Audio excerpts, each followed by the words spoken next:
ćemo jednu malu priliku, s obzirom da su nam i umetnice, obe umetnice i kustoskinje u stvari u Beogradu večeras sa nama, pa ćemo pokušati da u stvari večeras u okviru ovog otvaranja napravimo jedno malo vođenje kroz izložbu koja možda neće biti najklasičnije vođenje od rada do rada, već će kustoskinja ponešto reći o samom konceptu, a umetnica o svojim radovima. One će svakako govoriti na engleskom, ali ja sam sad samo htela ovako da kratko ispričam i pozdravim vas na ovom drugom jeziku našem. I zapravo, now I will actually introduce you a little bit. First of all, I would like to thank you for the concert, for coming in Belgrade. Also, I would like to thank to Istituto Italiano di Cultura di Belgrado, who actually supported and made it possible that you come to Belgrade. Adriana Rispoli is the curator from Italy, and actually for the first time he joined these two artists, Raffaella Crespino and Elena Mazzi. So in the first part of the room, in the first part of the gallery actually are the works of Elena Mazzi, and in the second half of the gallery are the works of Raffaella Crespino.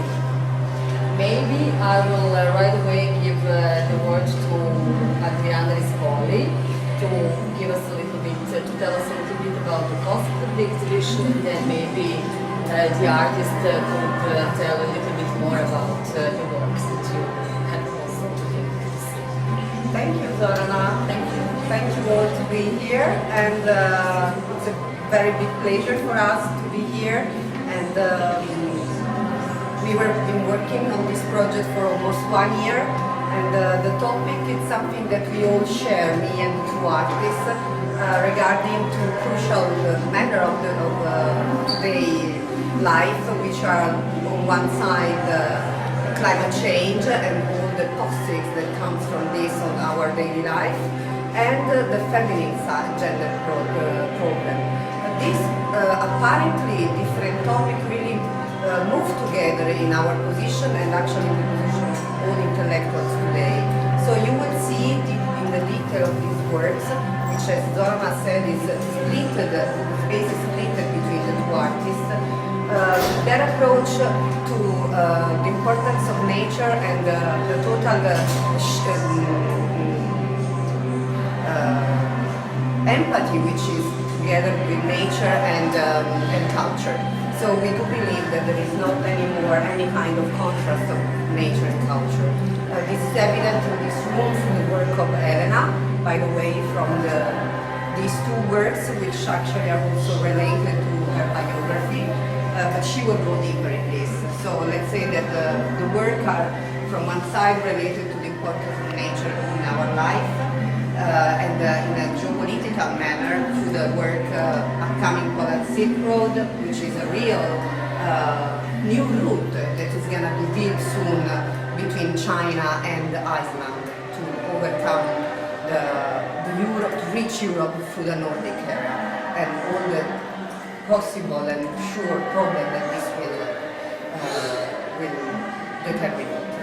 But on the other side, it's also very important the gender issue for Elena as well as for Raffaella, and you will see a very important social project that she did, started actually in 2001 after the pandemic, which is called Parole, Parole, Parole, words, words, words. And it's one of the examples of her relational art, because it comes from a direct workshop that she did with many different NGOs in Italy to discuss and to overcome, in a way, the violence that females suffer in Italy. This is maybe the direct link with the work of Raffaella. So what is important to underline, that you will go deeper in the work if you like, is that even they didn't know each other before. We used to collaborate a lot in the past together. They really share the same empathy to the issue and the urgency of today. So Raffaella is also working about the importance of the gender issue and the empathy that in particular female has regarding the environment and the nature. So I would like that you can hear directly from the voice of artists. If you have some interest in some specific work, you will see that mainly these are video work and to also sound installation, which is one of the favorite media that Raffaella is using. Raffaella is living in Brussels, and Elena is living in, let's say, Turin and Venice, but they really work all around the world. But this is the first time in Serbia, and we are very happy to be here. Thank you.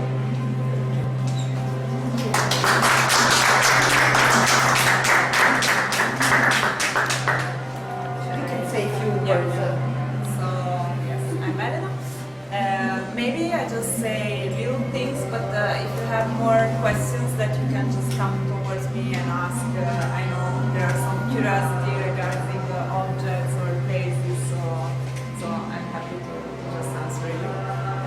So as Adriana, well, first of all, thanks to the center, and then thanks to Adriana for the introduction. These first two works are recorded and done in Iceland, and also this other part, but actually they are not part of the same project. So I was for the first time in Iceland in 2018 for a very personal reason. So I had a personal accident in my back, and I needed some time to reconnect with nature because the accident happened by jumping in the sea.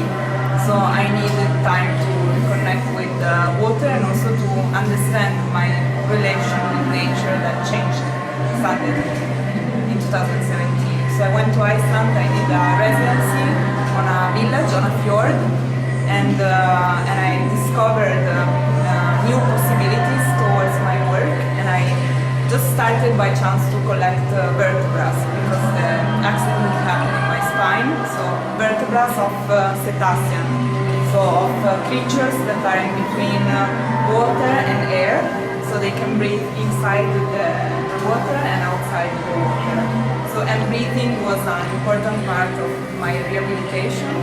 So I just started to collect shapes that I loved. So this is a vertebra of a whale, and also in the video you can see bigger vertebrae.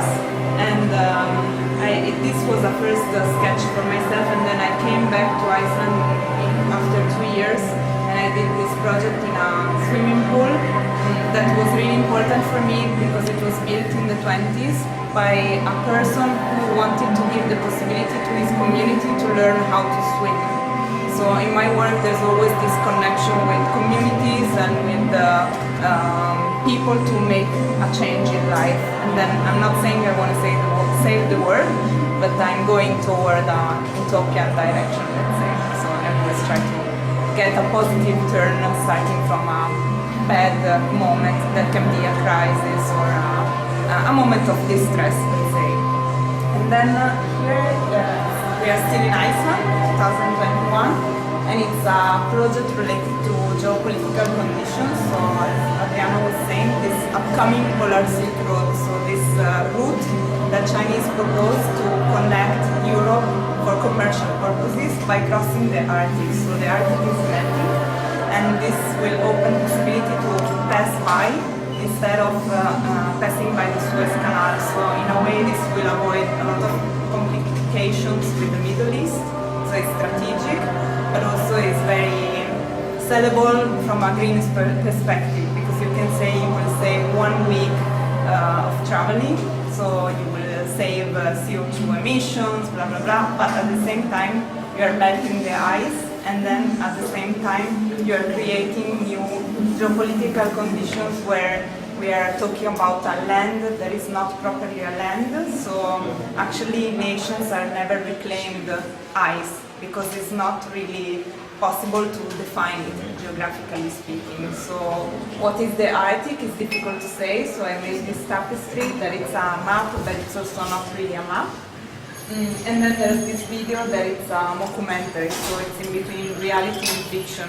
I imagined like a Chinese tour guide bringing tourists around Iceland, that is a possible port of arrival point for this Chinese polar Silk Road. But then at the same time, you don't know what is real and what is fiction. And when you see the black screen with the words, these are interviews that I did with people living in the country. So people that are in favor or people who are against the project. So you will have, I just opened up new perspectives. I'm not judging. It's about you to take a position and reflect upon what's going on. While in the small room, there are two works that are not part of the same project, but they started in the same year. These are commissioned, so one from a municipality in Reggio Emilia nearby Bologna, and the other one from a video collector, so like a foundation printing video. So I got a commission to work, both of them are commissions to work on the topic of violence against women, because during the COVID the problem increased very much in Italy, especially in private houses. So we're not talking about harassment in the street, we're talking about violence in the houses. So in the first case, I worked with women who has been going through the violence and the process of re-establish themselves through the help of an NGO, a women's house, that is hosting them for a period and then helping them to reconnect with their everyday lives, working conditions, family, and so on. And while the video, it's more like a poetic work on the topic, and I'm taking as a first step a woman that is living in a bourgeoisie condition, just to state that the violence is not just happening in very working class or low class, but it's happening everywhere. So we have to also take this into consideration. And it talks also about mythology, what we learned in school about myth. There's a lot of violence in mythology, and we never really think about it because we are so much used to learn it or to see it as a beautiful thing in sculpture. So I just wanted to, in a way, to question this. The script is a little bit difficult, but next week it will be subtitled also in Serbian. So if you want to come back and watch it in a proper way, you're welcome to come back. Thank you, Elena. Shall we move in the other room to see the work of Raffaella?